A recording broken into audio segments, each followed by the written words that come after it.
Welcome to the Having It All podcast, the show about what it takes to live an abundant, loving life. My name is Matthew Bivens, and each week I'm helping you get out of your head so that you can truly have it all. Let's do it. Hello, beautiful people. Matthew Bivens here, and welcome to another episode of the Having It All podcast. I'm excited for today's episode because I'm bringing you a guest conversation. Now, I did a lot of these when the podcast first rolled out, and I took a little bit of a break in the middle there around the 50s and 60 episode mark. But recently, I've just felt more and more inspired to bring guests onto the show because I'm learning so much from them. I've really adopted this student role, the role of the Padawan, and these men and women are teaching me so many things through who they're being, the way that they are inspiring their tribes and the way that they are influencing the world. And I feel like you can get so much from these conversations. So I call them conversations and not interviews because I'm not really here to just pepper them with questions and, ask question one and move on to question two. What I like to do is present a topic and let things flow organically. And just having these open conversations, we flow down into nooks and crannies and valleys of just really insightful, deep topics. And so today's episode is with a man. His name is Adam Roa, R-O-A. And Adam is a pretty incredible guy. He does a ton of things. But what really pulled at my spirit when I was introduced to Adam was his mastery over poetry. Adam is a spoken word poet, and I watched this video about him delivering one of his poems, and I absolutely loved it. The poem is called "You Are Who You've Been Looking For." And when I watched it, I said, okay, I want this guy to come and bless the Having It All podcast with his experience and his insights. And so Adam and I jumped on a call, and we talked about self-love, and not in an esoteric way either. We talked about self-love and what it really looks like to love yourself in a very grounded and very real way. We also talked about co-creation and this fact that we are creating the reality around us, and we have a choice as to how we want to experience that reality. And we really got into relationships. And this is where I think Adam really shined in the conversation. Just everything he had to say about relationships, romantic relationships, personal relationships, business relationships. And he and his partner, Azria, are really nailing this communication thing when it comes to relationships. And so, they're guiding other people through it as well. And so I wanted to bring this conversation and this topic to you all. I hope you get a lot from this conversation because I know I surely did. And the show notes for this are over at firesidenetwork.com. You can search for the episode with Adam Roa, and I have links to his websites and his social media profiles. The dude is just prolific at delivering content and value to people across his many different channels, from Instagram to YouTube to his podcast called The Deep Dive. So enough chit-chat. Let's get into my conversation with Adam. And because it's my style, I'm dropping you right into the middle of our conversation, right when I'm about to ask Adam to explain the inspiration behind his poem, "You Are Who You've Been Looking For." So let's do it. Adam, tell me where did this concept come from before we really dive in and sort of unpack certain parts of it? It's a really great question. I think that what I believe is that what we're seeing and have been seeing basically throughout all time is ancient wisdom, like some ancient truths to the world and our reality that get repurposed and repackaged, whether that's through the major religions, whether it's Islam or Catholicism, Christianity. Like, those are, I think, speaking to some really deep truths that have been around from since the beginning of time, all the way up to now with like Tony Robbins and myself and Kyle Cease and these people who are also saying the same things in different ways, right? Yeah. In modern times. And I always heard growing up, like the importance of self-love, and I had no idea what that even meant. Like, what does that actually mean? And so through my own exploration of love and myself, because I was raised, my father's from the Philippines, and I had the stereotypical like stoic, non-emotional Asian father. And so being open emotionally and being willing to be vulnerable and show love, like I wasn't raised in an environment where I understood what that even meant. In fact, I was raised in an environment where I thought it was weakness to really show love and vulnerability. And so my path of exploration of that has led me down so many roads where I've realized that as I learn to love myself more, I can actually show up with love for others at such a deeper level. And that is what I say in the caption of, or at the beginning of that video, which is just your capacity to love others is limited only by your capacity to love yourself. Yeah. Because, we all are dealing with the same things of being human. We all have judgments. We all have some insecurities. We all have those things. And when we can love ourselves through those, when we can love those parts of ourselves, then when someone shows up in our reality that's reflecting that back to us, we are like, wow, I see myself in you. And that allows me to love you that much more deeply. But when we're in resistance to our own judgment and our own impatience and our own insecurity, when we're in resistance to that, when someone shows up reflecting that back to us, we immediately go into the defensive. We see the parts of ourselves that we don't love reflected back to us, and it makes it that much harder to love that other person. It's not a coincidence that I'm listening to Tim Ferriss' podcast this morning, and it's a unique episode for his show, and he's talking about the ability to love yourself, and the ability to love other people. And then here we are, and that's the message, the opening message of this awesome video and poem that you've recorded and shared. And dude, I've heard that phrase. I know the listeners have heard that phrase so many times and in many different ways, because people will put slightly different spins on it. I really want to get down into some of the muck and the weeds on this, and I really want it to take it from just this thing like, your ability to love somebody else is reflective on how you love yourself. Great. It sounds awesome. Right? It sounds great. It's type of conceptually, yeah. It's the type of thing that gets people to applaud for you when you say it on stage, right?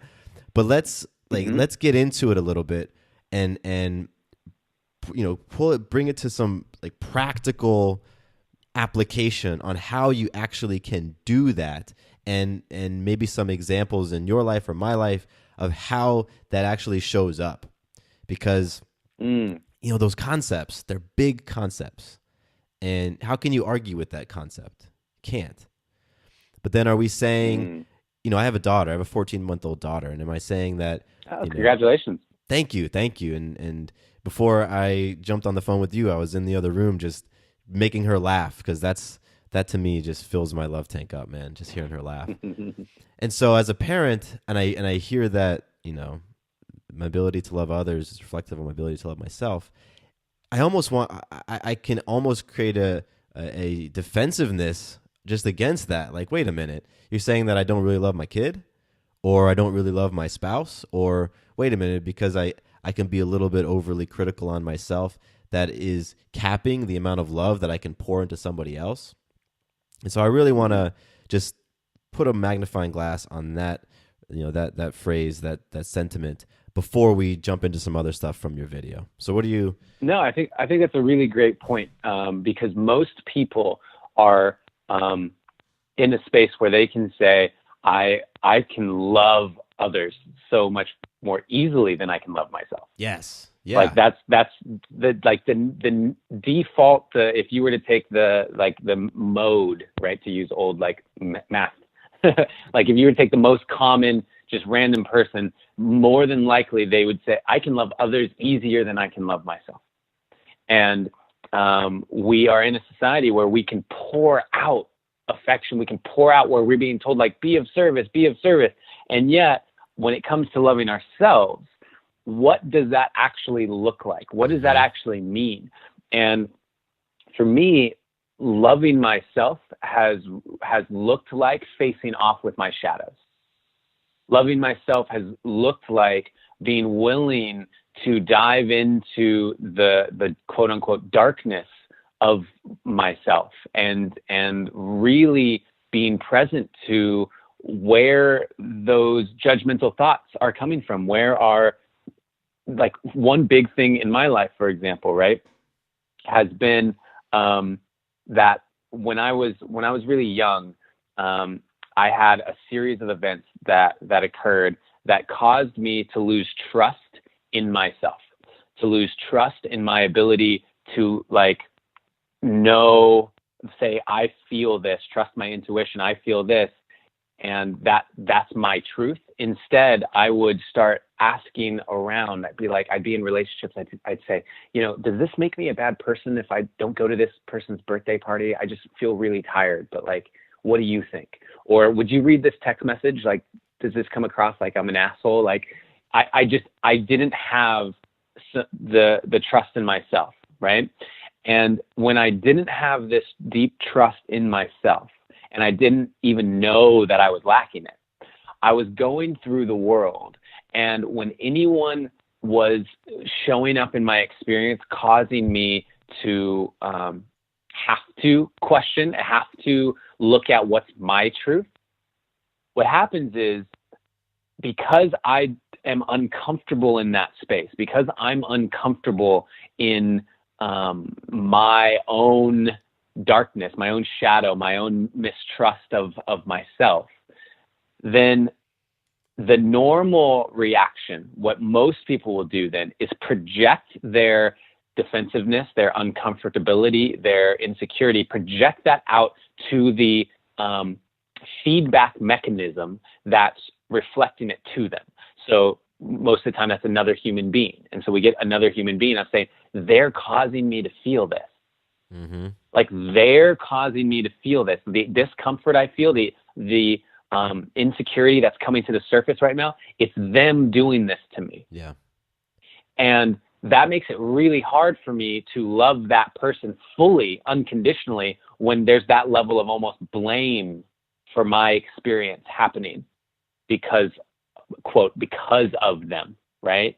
And once I started really facing off with myself and realizing, wow, this lack of trust that's showing up, this insecurity, all of that is coming from these beliefs that I took on really early in life. And that got reinforced because I believe we're creating our reality, and that the reality around us will reflect our internal belief structures. So it kept getting reinforced to me over and over throughout my life. And I said, yep, totally. I can't trust myself. Well, once I really faced off with that, and I said, wow, you were hurt. You were wounded. You didn't know how to process a certain emotional experience, and you made that mean something about yourself. And you've been living with that for decades. Well, when I faced off with that and I could have compassion for myself in that, when I could see myself as the wounded inner child instead of being broken, when I could see that and develop that compassion, that also allowed me to get into those same circumstances where someone was causing me to question my beliefs, question and rise my insecurity. And then I would look at that person and say, this isn't this person doing anything to me, right? My experience is my experience. What's happening outside of myself is a neutral result. And therefore, that freedom from any attachment to this other person's impact on my life, that freedom allowed me to see them and hold them in a space of unconditional love as a human being. And it's really important for me to make a differential here because I said this when Donald Trump got elected and everyone was kind of freaking out. I saw that video. Yeah. Yeah. I was like, now's the time to put your money where your mouth is, essentially. Like, can you hold unconditional love for Donald Trump just as a human being? Because here's the thing, all those people, and here's another example. I go off on these tangents. Go. So stop me at any time. But like when Donald Trump got elected, my Facebook feed, which is normally full of all these people posting motivational memes and videos and saying things like I'm saying right now, of like, it starts with self-love and love. Can you love others unconditionally? Like all that stuff. As soon as Trump got elected, my feed had these same people lashing out and being like, I live in this, how am I surrounded by so many racists? Like, how could you be so ignorant, and like anger and vitriol and just like all of this stuff that was being projected outward. And the thing is that what they were upset about with Donald Trump and his basically willingness to wear his racism and his all of that stuff out on his sleeve and not hide it. Well, that's coming from a fear-based place. That's coming from a fear-based place of, oh, it's the immigrants, it's the Mexicans. We need to build a wall. We need to stop allowing immigrate. Like all of those things are actions coming out of fear, and that can look like anger. Sometimes when we get afraid, we lash out in a defensive way in anger. And Donald Trump's doing it on a very public way, and yet it's reflective of what so many people who are preaching about love also have harbored deep within themselves. And it came out when he got elected. Yeah. Yeah. And you know, it rose to the surface. It did. And it's interesting. There's another video on your page that I wanted to jump into later on, but it's about the stress is not an excuse, you know, where you're talking about having that stressful event in your relationship. And your partner, what's her name again? Azria. Okay. Yeah. She says stress is triggering something that's always within you. So, and you mentioned this a couple of times. The event itself is neutral, right? So somebody being elected is neutral. Somebody saying something to you is neutral. What's happening is it's triggering that thing that's within you. So it's so funny that when this neutral event happens, you know, it's like you said, that's the opportunity for you to walk your talk. You know, it's the opportunity. Those folks that you saw on your feed, my feed was the same way, man. It blew up. The number of people I was actively following dropped dramatically after that event, just because it was like, wow, okay, that's what was in you and was just waiting to come out. And so, that's the thing. And they'll go ahead. No, go. You go. I was just saying, like that's the thing where they'll say it's everyone's fault for this event happening, and because this event happening, I'm justified in my whatever that I want to spout out. Yeah. And the thing is, what's coming out of you, that eruption, was always there. So how grateful can we have gratitude in our hearts for the neutral event that showed up and gave us the opportunity to see that this was in us? Because without the event, we never see it. When everything's going awesome, when everything's great, when we're living a life of abundance, like, oh, it's so easy for me to talk about love and happiness and loving yourself to love others. It's easy when we're in that space. And then when something happens that is challenging, when something happens that may be the exact opposite of what we wanted to happen, can we still hold that same belief, or are all of our doubts, our insecurities, our fears going to rise to the surface because now there's a trigger for them? Yeah. And that's ultimately when I say, you know, your capacity to love others is limited only by your capacity to love yourself. What I'm talking about is those parts of ourselves that we haven't faced off with yet, the parts of ourselves that are hiding in the closet. They're hiding in the closet because we're choosing not to look at them. We don't want to look at them. They're uncomfortable. And yet for me, like I put out two videos about this. One literally on the day it was announced that he got elected, talking about the same thing. Like, this is a chance for us to walk the talk. This is a chance for us to show, can we keep love in our hearts? And the reason I feel I was able to have that stance is because I'd already been facing off with all the parts of myself that felt like the world is unfair, all the parts of myself that felt like there's no point in even trying. There's like those parts of myself I've faced off with over and over and over again, and learned to love them and learn to love the events that happened that even created those beliefs. And because of that, say, wow, I can love Donald Trump. I can see why you're saying the things you're saying. I can see why you have the beliefs that you have, and I can love you through that because I've loved myself through that. And I hope that ultimately wraps up like your question about diving into what does that look like. But that's my place. That's where I come from. Yeah, talk to me about what it has looked like for you, like what it actually looks like when you're facing off with your darkness, as you say. Like I get that there's introspection and there's some confrontation of maybe events in your past, things that maybe you did, or maybe regrets that you have, or maybe things that traumas in your life that you might be looking at. But if talk to me about what those things, what your process actually is for the person out there who says, you know what, I recognize that I have these things that are in my life. I recognize that they are holding me back in certain aspects, holding me back from having the relationships that I want with myself, other people, and life in general. And I want to take action on that, but I don't know what to do. So talk to us a little bit about your process on going through that for yourself. Yeah, that's a great question. I think that the first step is always awareness. Awareness gives us choice. So a lot of times the person goes to a Tony Robbins event or attends a workshop or listens to this podcast or whatever, and they are given awareness, and awareness gives us choice. What is confusing sometimes is that sometimes people think that the awareness is change, but the awareness is not actually change. If you go to a 3-day yoga retreat and you learn this stuff about yourself, that's great. And then when you return to the world, you're not necessarily changed. You have the awareness, which now gives you the choice to change. And change happens through action.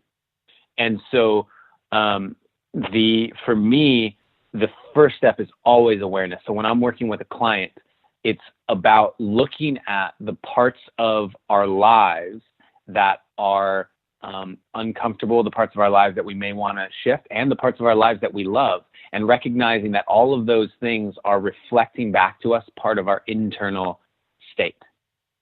So if you see life around you as a reflection of your internal, then you can use the life around you as a way of identifying some of what's going on inside. I love that. And so totally love that. I look at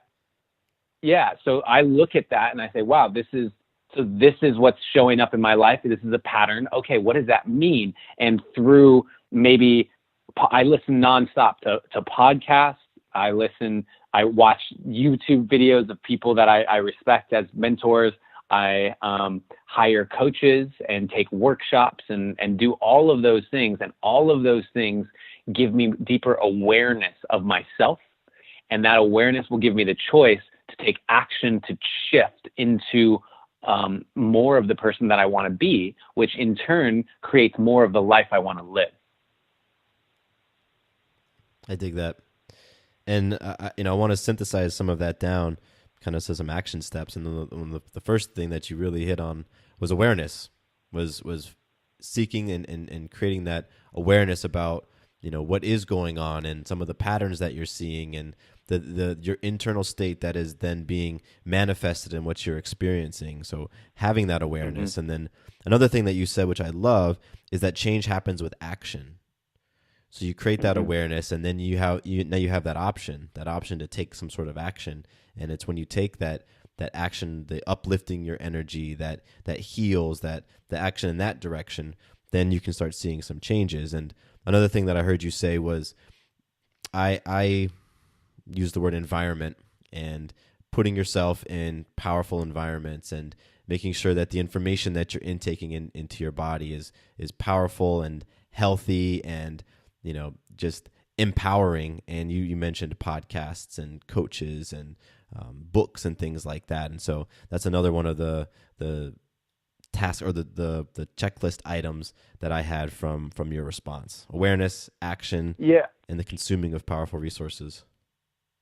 Yeah, I think that the consuming of powerful resources is what gives you the awareness. I think that, everything I do really is about giving people awareness. First of all, my podcast, my videos I put out, the workshops I run, even working with people one-on-one is all about first and foremost giving people the awareness. And then once they have the awareness, they have choice. I can't make the choice for them. Yeah. And so once they have the awareness, they have choice, and they want to take some action steps to change. Now it's about, okay, how do we give this person the tools to do that? How can they be supported in that? And I think it's important to note, to make a note that this is why coaching and mentorship is so important, because while we may be able to listen to a podcast and we may be able to read a book and gain new levels of awareness, there are always things that will exist in our blind spots. There will always be things in our blind spots that just we cannot see by the very nature of our perspective and our lens. We can't see things in our blind spot. And in order to see the things in the blind spot, we need a mirror of some kind. And that's where mentorship is so crucial, in my opinion. And it's why when you look at the best in the world at anything, when you look at the Michael Jordans of the world and the Michael Phelps and whoever, they had coaches. Yeah. And the coaches couldn't necessarily execute better than them, but what they could do is they had a perspective that could see the blind spots that Michael Phelps couldn't see or Michael Jordan couldn't see. Michael Jordan, when he's taking the shot, is not able to see like his elbow or the bend in his knees or whatever. And like those are the things that are just in the blind spot that aren't necessarily going to come to the surface just because you read a book. And so I think that having valuable mirrors reflecting back to you perspectives that you can't see on your own is invaluable. And that doesn't have to be paid coaching, but it's a huge reason why like the life coaching business has just been like skyrocketing recently, I think, as people are becoming aware of this. But also it could just be like forming a group with people that you really respect and trust and just meeting once or twice a month to discuss things and get different perspectives. And I think that's really, really valuable as well. Absolutely. I am a huge advocate of coaching and mentorship. And I love how you said, having somebody help point out your blind spots. And I know for me, my coaches and mentors recently have really helped pick out those blind spots in terms of some of my limiting beliefs and some of those conversations I was having about myself physically that was showing up in my body in the form of different injuries and kind of plaguing ailments and things like that. And in the past, they've really helped me to see my conversation around money and the ability to attract and create money. And that's been just phenomenally eye-opening. And then purely from an ROI perspective, I mean, it's paid itself over and over because, they help me to see that, have that awareness around the money conversation, and then I can go and making some changes on it. And so I'm curious for you, what are one or two blind spots that your coaches and mentors over the years have helped you to see and navigate around or, transmute? Yeah, I mean, so many. One of the biggest changing points, pivotal moments in my life was hiring my first life coach and starting to uncover things like I had a deep rooted belief that that we are like forged in the fire, right? Forged in the fire. What doesn't kill you makes you stronger. Like these beliefs that at a deep level, what it means is that you're stronger because you struggle. Yeah. Right? You're strong because you struggle. And the truth is that deep down, I believe that we as human beings, as these spiritual beings having a human experience, that we are connected to like an infinite wellspring of strength and courage and capacity to love and all these things. I don't believe that we're limited in that. If we can connect to whatever spiritual belief that you may have listening to this, like God, universe, source, divine, like whatever you want to call it, when we connect to that, I think that our capacity for anything is infinite. And so when I did have the belief that, you know, I'm strong because of my struggle, what ultimately I'm saying is, if I want to be stronger, I'm going to call in more struggle. Yeah. Like they go hand in hand. That's like the path to strength is struggle, and what to prove to myself what I can overcome. And man, when like that singular belief was able to start being moved through and processed out of my system, life became so much easier. The amount of traumas and accidents and just things that were happening leading up to eventually my spiritual awakening, the like going all in on this new path, that if I were to look at the before and after of those things, it's not even comparable. Yeah. It's not even close. And I think that that's an example of how these beliefs, really, really deep-rooted beliefs, can be impacting people, and they don't even know that that's the reason. They don't even know that they have that belief, and that might be the reason why they've had the car accident and why they got fired from their job and their relationship ending. Like that may be the thing, because they feel like it's going to make them stronger on some deep level. Like it's a really complex game, and that's one of the big ones that pops into my head that I've been able to work through. Oh, that's awesome. It's huge. It's huge. And I like how you said you might just be repeating that pattern and repeating that conversation because of this belief that you're not even aware of. You know, you're not even aware of it, and yet it's working. You know, it's doing its thing under the surface. And I've had a bunch of those types of beliefs. You know, I've had the belief about the only way to create that success is to grind, you know, work 14-hour days and stuff like that. And back when before I was married, I had this belief that it had to do with relationships, and I want to pivot into relationships a little bit. I had this belief that I was not allowed to be happy if she wasn't happy, and that and you know the kicker was our relationship was strong because of that. Our relationship was healthy because I couldn't be happy if she wasn't happy. And dude, I don't know where I picked up that belief, but holy shit, let me tell you the roller coasters of just everything that were the result of that belief. And so I know that you are just this, I don't know, you've said and written some really profound things on relationships, and I've really admired your transparency. Yeah, with when it comes to relationships, and not just romantic relationships, but you know, you put it really nicely. So I want you to share a little bit about the Slinky Effect and relationships, and sort of some of the work that you do with folks around that. Yeah. Well, the Slinky Effect is a company that my partner Azri and I started together.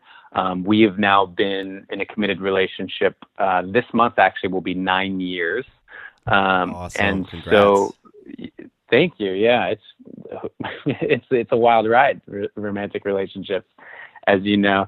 And the Slinky Effect is a symbol for how we view healthy relationships. And so if you have a Slinky, you have two ends, and that would be the two people in a relationship. And what generally will happen, right, if a Slinky is to move forward, if we are actually going to have the Slinky have some form of momentum through life, then one end of the Slinky will go forward. And that's represented by someone having some sort of experience of growth, right? So maybe you listen to this podcast and that sparks some stuff in your head and you start thinking about new things. That's literally some growth that you've had. That's a slinky forward. And now the other person has a conscious choice in the matter now. When that slinky end goes forward, they can be pulled forward by the person they're in relationship with. They can go, wow, that's amazing, and allow that to motivate them into their own growth. And generally what I've seen happen is their own growth then catapults them forward, and maybe in a slightly different way, so that it pulls the other person forward. And one by one, these ends of the slinky keep tumbling forward in the same direction. And that is the relationship that we have, and that's how we see healthy relationships moving. And that's not just romantic. That's business partnerships, friendships. That's your relationship actually with the universe itself and the universe around you, where you have some massive growth, and then the reality around you is going to shift to reflect that growth that you've had. And once that reality around you shifts, it will surpass, it will provide you the opportunity to continue growing. It will leap past you like a slinky, and you can now use that to catapult yourself into your next stage of evolution. And if someone doesn't, what often happens is one person can have this growth, and the other person can be threatened by that. The other person can say, that's just not the direction I want to go. The other person could plant their feet in the ground and say, I don't want to change. And that end of the slinky eventually becomes a ball and chain. And now you just have one end that's dragging the other person through life, and it will eventually either lead to both ends just stopping and there being no further growth in the relationship at all in either individual, or it'll snap and the relationship's over at that point. I love the visual of the slinky that it gives me, especially like moving up the stairs, because I definitely experienced that with my partnership right now, but it definitely was not always that way, and with previous relationships, there was this sense of avoiding personal growth or being intimidated because I didn't want to, or maybe my partner felt intimidated, and it was just this, it's getting okay being comfortable. Comfortable with where I'm at. And so I'm curious for you and the work that you've done with other couples and, in past relationships with yourself, when one person is feeling like either the lead end of the slinky constantly, or they want something more for the relationship, and they want something more from their partner, what are the types of things that you talk to them about? Because you and I are the types who I believe subscribe to that belief of co-creation, and consciousness creates, and putting things out there. So I'm curious what you have to say for the people who might have created a partner in their life that is not so down with the growth. Yeah, I mean, that's a tough one. I find that the biggest thing that a lot of people are surprised to hear from Azria and myself when we talk about relationships is that we both feel that the individual is more important than the relationship. Talk about that. I like that. Yeah, people are like, what? Well, it's because I believe that the individual, through being fully fulfilled, now has the ability to show up fully in the relationship. And where there's any part of like fear that comes into that is the idea, well, what if what fully fulfills me is like, I want to go like live in an ashram in India for like 3 months. Like, what if that's what I want to do, right? And she doesn't want to do that. Well, yeah, our paths of fulfillment may lead us in different directions. And that's where there can be some level of fear, and an understanding that my happiness and her happiness ultimately is more important than anything else, including the longevity of the relationship. Like if it gets to a point where the thing that would make both of us the happiest, where we can live and be excited to wake up every single morning and just love life fully, means not being together, then that's what it means, because the individual is so much more important. And with that being said, we wake up every day with the intention of loving each other fully. We wake up with the intention of spending the rest of our lives together. We live with the intention of raising a family together. Like, that is our intention and that is our hope. And there's not a attachment of my own happiness to that result. I am going to live a life of happiness no matter what. That is what I'm committed to. And it is my deepest desire and hope that that looks like the two of us being together for the rest of our lives. And so, did that answer your question? It did, and it really opened up a whole new avenue, because I want to explore this, because I know that there's some folks out there who just became insanely anxious by what you said. Seriously, this totally. idea I know. Yeah, the idea that, listen, as an individual, my individual happiness and fulfillment is what I'm going to seek and create first, before the relationship. Because I was there, man. I was in that space where that sort of sentiment would have terrified me, and probably would have influenced me to turn off the podcast episode, because I didn't want to hear more. Hopefully people are still listening. Yeah. The courageous ones are, because it's an insanely confronting notion. Mm-hmm. So yeah, I think go ahead. I just feel like at the end of the day, who are you living this life for? And anytime that we place our happiness outside of ourselves, we are disempowering ourselves for anything. And that's easy to understand when you have people saying things like, oh, when I get money, I'll be happy. Like, we hear that, and we're told all the time that that's not true. And and people still have a resistance to the idea that it's not true, right? Like, when you have a celebrity that says, fame's not going to make you happy, money's not going to make you happy, people go, well, that's easy for you to say. Yep. That's easy for you to say because you're famous and you're rich. Like, you have everything that I want. Like, easy for you to say. Well, who else could say it? Like, who else could tell you that other than someone who's gotten it?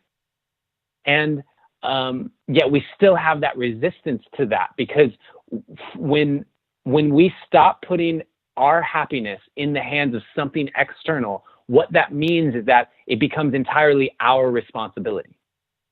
Our happiness now is entirely in our hands, 100%. And that's scary. That's super scary. That's a heavy weight for people to start really accepting for themselves. And I think that that's where we can find people in relationships that they don't want to be in, and huge resistance to leaving those relationships because the idea that they will be single again, the idea that this person who has made them happy is no longer making them happy. Well, what then? Like going on that journey of like, well, what does make me happy? Right? That's super scary. And I get that. And I understand that. And I have a lot of compassion for that. But at the same time, like, I have a client that I'm working with right now who I started working with, and he contacted me because he's in the midst of what may be a divorce. It's not sure which direction it's going to go. And what I said to him, and this is where it's different from like marriage counseling, is I said, listen, I'm not working with you to save your marriage. Yeah. That's not the point. The point for me is to work with you to find out what is your joy. What brings you happiness? What does your life look like for you to show up as the highest most aligned version of yourself every single day. And maybe the relationship you're in was that for a time.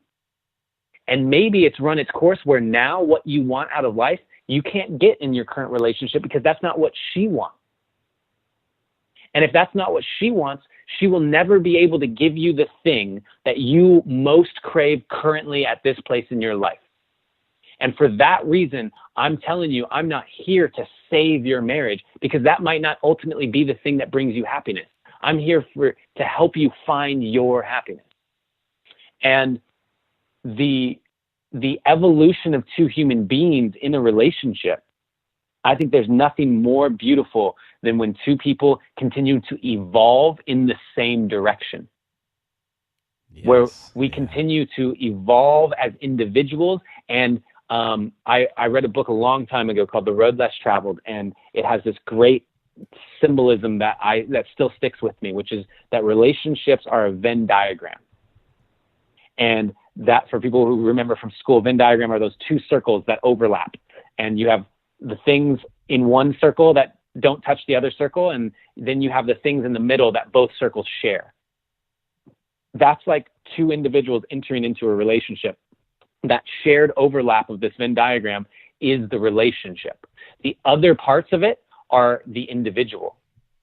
And the healthy thing in a relationship is for both of those circles to continue to expand.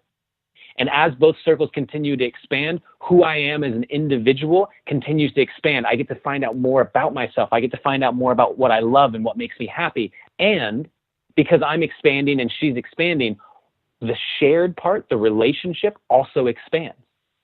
The depth of what we share as two individuals continues to expand. We get to know more aspects of each other. The relationship expands. And the individual expands. But what often happens is you have one person that continues to grow and expand and swallows that other circle. So now that other circle is just completely engulfed and doesn't even know who he or she is outside of the relationship. Mm. Or you have both individuals that literally just expand in different directions. So now there's no more relationship. There's no more overlap. And none of that is wrong. None of that is bad. But if we're not being honest with ourselves with what's actually happening and what's actually being reflected back to us in our relationship, then we don't have the awareness, and therefore we don't have the choice to make the changes that will lead ultimately to our happiness. And people can ask themselves, if you're listening to this right now, you ask yourself, what is more important to you? Being happy or being in your relationship? And being happy to me means looking at parts of yourself that may not be fully happy. That's how we get to happiness, is we go through. The only way out is through. So we go into the parts of ourselves that may be unhappy, that may be unfulfilled. And we ask those questions. Why do I feel this way? And that's going to give us the awareness, like we talked about earlier, and that's going to give us the choice. And then once we have the awareness and we start making the choices for change, the person in that relationship isn't like a stranger. This is someone you love, who you've been in a relationship with for who knows how long. You invite them along on this journey. And hopefully, if it's both your intention, hopefully it leads you in the same direction. But that's not a guarantee. And that's why people get so afraid to go down the personal development path, is because the possibility that they will have to leave behind all the things that they currently are identifying with, their relationship, their job, their family, their friends, like the idea that the path that might bring them the most happiness looks very different than the one that they're comfortable in, that fear causes people to stay exactly where they are. And that staying exactly where they are, they either develop resentment towards their relationship, their friends, their family, their job, or they just kind of give up. They just kind of like, this is just what it is. And that, to me, I'm more afraid of that than anything. The fear of just complete stagnation and apathy. Mm. Mic drop moment, dude. Yeah. Everything you said, I'm here nodding. Absolutely. And, I like how you mentioned that the personal development work can be terrifying. It absolutely can be, and I know that from my own experience and just from speaking with others and receiving emails and notes from listeners, that just going down that path where you self-examine, where, like you say, you take a look at your shadows, and I mean that it can be insanely hard. It's the hardest work that I've done personally, most challenging, and also the most rewarding. As often is the case, right? Yeah. And it's a terrifying thing, man, to face off with your discomfort and your fear. It is understandably scary because there's a reason why. Our brains work in a very interesting way where there's something called the Backfire Effect, which is where when someone questions your beliefs, your brain, the amygdala in your brain, responds the same as if you were being physically threatened. And so what that shows is that we identify our actual physical safety with our identity, our beliefs, right? The beliefs that we've decided are our identity. And so therefore, the act of personal development, the act of actually going and taking a good hard look at what is our belief, what is the identity that we've associated with, what are those things, and are those true for us anymore? Our brain is responding as if we're going into a physically unsafe endeavor. And I think that it takes a lot of courage, and also understanding that nothing you're going to uncover is being implanted by the work. You're only uncovering something that's already there. And so if you're worried about, well, what if I find out that I'm not happy in my 15-year marriage? Well, that's because you're already not happy in your 15-year marriage. Yeah. That's already the case. It's already there. It's just a matter of whether or not you have awareness of it. So going down the path of personal development and really asking these questions anything you uncover is already there. And that's a very important thing that I try and reinforce with all of my clients, because now it becomes a little less scary because it's already impacting your life, whether you know it or not. It's impacting your life. Absolutely. And I think a lot of times, I don't know if it's a lot. I think it happens where we know it's impacting our lives and we just want to push it down and we want to try to ignore it. And we think if we can ignore it for another month, another year, things will either shift or I'll just forget about it, or, it just dissolves. And that just doesn't happen. No, it only gets harder. Yeah. It only gets the more time that you wait to really start looking at this stuff, it only becomes more difficult because there's more energy that has been put into the old way. There's only been more time invested in the relationship. There's only been more people who are in jobs that they really dislike. It's almost like a cliche at this point, right? It's I work a job that I really hate because I need to pay the bills, and then I get to be myself on the weekends.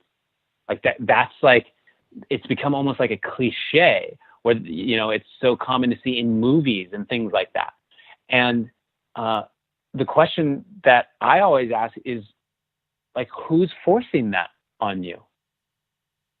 If you were to, and one of the most common things that people will say to me is, oh yeah, but I have all these responsibilities, right? I have to provide for my family. I have to do this. I have to do that. And just the idea that you have to, that's a phrase that I've eliminated from my vocabulary as much as possible because it's so disempowering, right? The idea that you have to do anything. What happens if you don't? Yeah. What happens if you, Matthew, just walk away from all of the quote unquote responsibilities that you have, right? Now, are you going to feel good about it? No. But what actually happens? Does the world end? Does like life itself cease to exist? Do you die? Does your entire family pass away? Like, what is the thing that happens other than the emotional pain and maybe the guilt you might feel and like what goes on inside of you and the difficulties that others may have as a result of it? But at the end of the day, you don't have to do anything. And I think that part of this is reminding people that they're empowered. If you're working a job that you hate, it's not because you have to, it's because you choose to. And that's okay. Like, totally fine. If you're choosing to, why are you choosing to? You're choosing to because you love your family so much that you will do anything to provide for them. Great. What a different perspective than I have to work this job because I have these responsibilities. What a more empowering decision to make. I love my family so much and it gives me joy to provide for them. And that's the true reason that people start a job that they may hate and feel like they have to. But that's underneath it, is that love. And so tapping back into that and empowering themselves through choice, the reason that's scary is because then when you're admitting to yourself that you're choosing every day to go to a job you hate, well, now there's nothing to blame. Yeah. You can't blame the responsibility anymore. And taking ownership of that is a really scary thing for most people. Yeah, absolutely can be. But man, when you do, I've experienced you feel like a superhero when you realize that it's within your hands and your capabilities, and especially just looking at those things that make you uncomfortable, create the fear within you, and continuing to move through them anyway.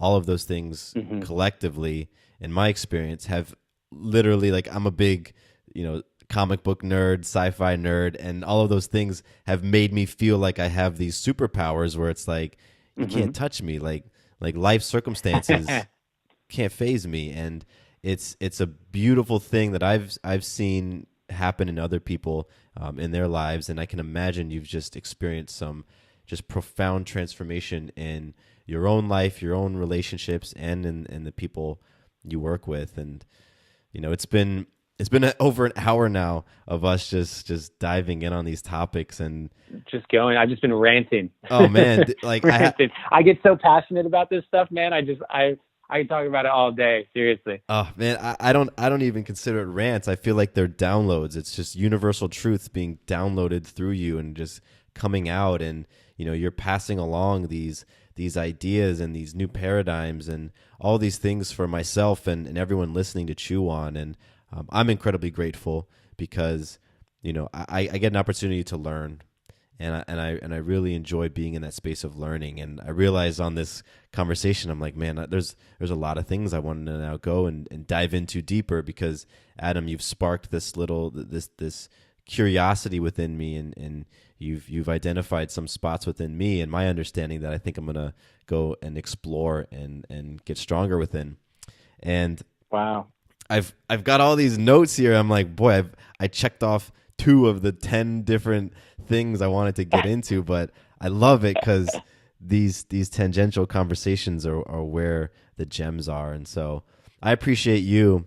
I really do. And as we come to a close here, I would just love for you to be able to drop one more gem on the listeners, some message that they can walk away with and sort of meditate on for a little bit as they turn off this episode. What would that be? Wow. Yeah, let's see. I mean, the message that I hope is encapsulated in every single thing that I do and every word that I say is a reminder for people that they are seen, they are heard, and they are loved. And I believe that most of the world's ills, if we'll call them that, happen because there are people who aren't feeling that. They aren't feeling that. And I have found in my own life and all the people that I have ever worked with, there is so much love and support around, available, especially in this age of the internet and telephones. Like, there is just so much available to people that most of the time what's really going on is that we have closed ourselves off to the receiving of that love and that support. It's not because it's not there. It's because we are not allowing ourselves to truly receive it, whether that's because we don't feel worthy of it, whether that's because we're scared of what it might mean to start walking that path, or whether we actually legitimately have never even thought about that before. I believe that the ability to open up and allow in the infinite abundance of joy, love, happiness, and support, and that it's available to everyone, is a worthy pursuit. And all of the time and energy that you can allocate to that pursuit will pay massive dividends. And everything I do is aligned with supporting people in that. And so I hope that if anything I said, or a lot of what I said, has resonated with you. I put out so much stuff for free and literally not costing a dime, whether it's podcasts or videos or Facebook or Instagram or any of that. You can find that support, whether it's through me or someone else. And I encourage you to begin that journey if you haven't already. But if you're listening to this, you probably already started. So continue. Well done. That was beautiful, man. That really was. And please tell the listeners where they can go to connect with you, because you've got a lot of online real estate. So where can they go to learn more about you, connect with you, reach out to you if they have questions, or maybe they want to ask about your coaching services? Where can they go to do that stuff? Yeah, so adamroa.com, ADAMROA.com is my website. You can find me online on Facebook, primarily is my number one mode, which is you can find me at Adam Roa, and then on Instagram at adam.roa. I'm also on there. And then lastly, my podcast, which is called The Deep Dive with Adam Roa, is freely available, iTunes, SoundCloud, wherever you get your podcast, Stitcher, that sort of thing. And yeah, just, stay in contact. It's been amazing. I just toured a show in Australia, and it was amazing to see people in the audience who knew each other from the online tribe that's forming, where they comment on some of my posts and things like that, and they knew each other because of that. That's and wild. So they're yeah, it's super wild. And so there really is a tribe that's available to you. If you'd like to be a part of it, please, just join up, engage in the conversation. I know you and Azria are also launching something as well. So tell us about that real quick. Yeah, we're launching, Azria and I are actually launching at 1 p.m. What time is it? It's 12:11. Yeah, so in an hour, we're getting on a Facebook Live and launching the application process for a group program that we're going to start in January. And so it's going to be limited to 33 people or less. That's specifically for some of the stuff we may have touched on today, but goes way deeper, like the metaphysics and epigenetics and that sort of stuff. We're really going to dive into that. Plant medicine. We're going to bring in ayahuasca shamans as guest speakers so people can really dive into some of the conversations that I don't think are happening as openly in the personal development space. And so we're creating a platform for that, and application process opens in an hour. And where can they go to learn about that? That's going to be the slinkyeffect.com/AF18, which stands for Ancient Future 18, AF18. Yes. And, this is me speaking to you all listening right now. I truly have enjoyed Adam's content. I mean, there's a lot of people out there in the quote unquote, personal development space talking about different things, but Adam has this really amazing ability to blend the science with the stuff that's sometimes a little bit harder to grasp and put our arms around. And you combine with that a real vulnerability and transparency that I personally appreciate. That's something that it's one of my big values is, authenticity. And I get that in your content. And so Adam has amazing content. I mean, he puts it out on all these different platforms, YouTube, like he mentioned, his podcasts, over on Instagram. Just go check it out. This dude is just dumping so much free value onto folks. So consume it. And Adam, I am very, very grateful for your time. I know we went over a little bit, but man, we were flowing. No, it's all good, man. I appreciate you so much and what you're doing. And I look forward to continuing to stay connected, man, because I feel like you have a mastery. I've done a lot of these, right? Not only do I host the podcast, but I'm interviewed for quite a bit, and you have a real mastery of continuing these conversations and going down particular paths that are of the most value for people. So thank you. Appreciate you.